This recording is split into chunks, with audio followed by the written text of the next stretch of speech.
Stop. Before you throw every extra dollar at your debt this month, I need you to hear this. Almost every finance guru on the internet tells you the same thing: pay off your debt first. Debt is the enemy. Get rid of it before you do anything else. And I used to believe that too. Until I actually ran the numbers. And what I found kind of broke my brain a little. Because sometimes, paying off your debt as fast as possible is literally the worst financial decision you can make. Let me show you why. Okay, picture this. You just got a bonus. $500 sitting in your account. And you've got two options staring at you. Option 1, throw it at your credit card debt. Option 2, put it into an index fund and let it grow. Every instinct in your body says pay off the debt, obviously. Debt feels heavy. It feels like a weight you're dragging around. Paying it off feels like relief. But here's the question almost nobody asks: what if the math says otherwise? Let's break it down with real numbers.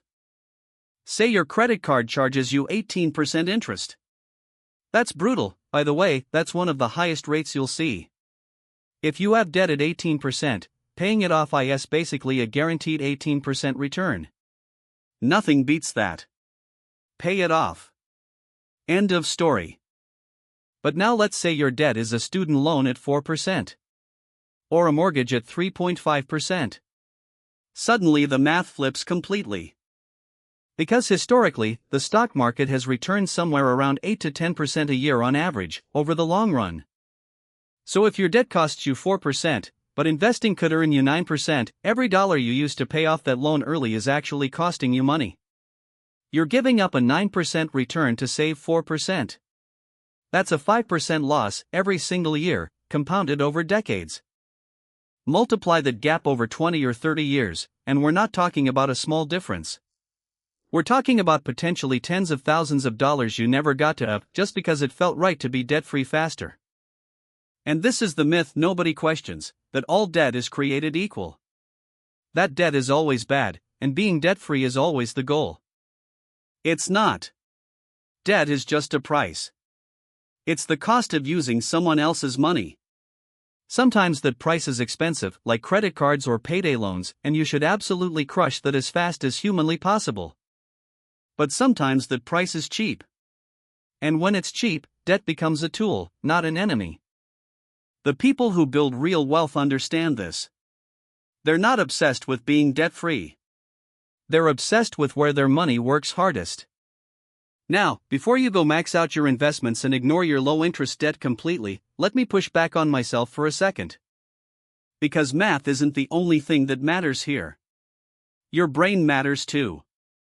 If looking at that loan balance every month stresses you out, if it keeps you up at night, if it makes you feel like you're drowning, that stress has a cost too. It's just not one you can put in a spreadsheet. There's actually a well-known strategy called the debt snowball, where you pay off your smallest debts first, regardless of interest rate, just to get quick wins and build momentum. Mathematically, it's not the optimal choice. Psychologically, for a lot of people, it's the only choice that actually works, because they stick with it. So the real answer isn't always invest or always pay off debt. The real answer is, know your number, and know yourself. So here's the simple rule I use, and you can steal it right now. If your debt's interest rate is above 7 or 8%, pay it off aggressively. That's a guaranteed return you cannot beat consistently anywhere else. If your debt's interest rate is below that, say 3 to 6%, consider investing instead, especially if you have access to something like an employer retirement match. Free money from a match beats paying off cheap debt almost every time. And if debt is genuinely messing with your mental health, regardless of the rate, pay down enough to breathe easier first. Peace of mind has value too. Just don't let that peace of mind quietly cost you your future. Here's the truth: money isn't just math. It's also mindset. The smartest financial decision on paper isn't always the smartest decision for you. So next time someone tells you always pay off your debt first, you'll know that's not the full story. Now I want to know, what's your interest rate right now? Drop it in the comments, and I'll tell you honestly whether I'd pay it off or invest it. And if this changed how you think about your debt, hit subscribe, because next week, I'm breaking down the one investing mistake that's quietly costing beginners thousands. I'll see you in the next one.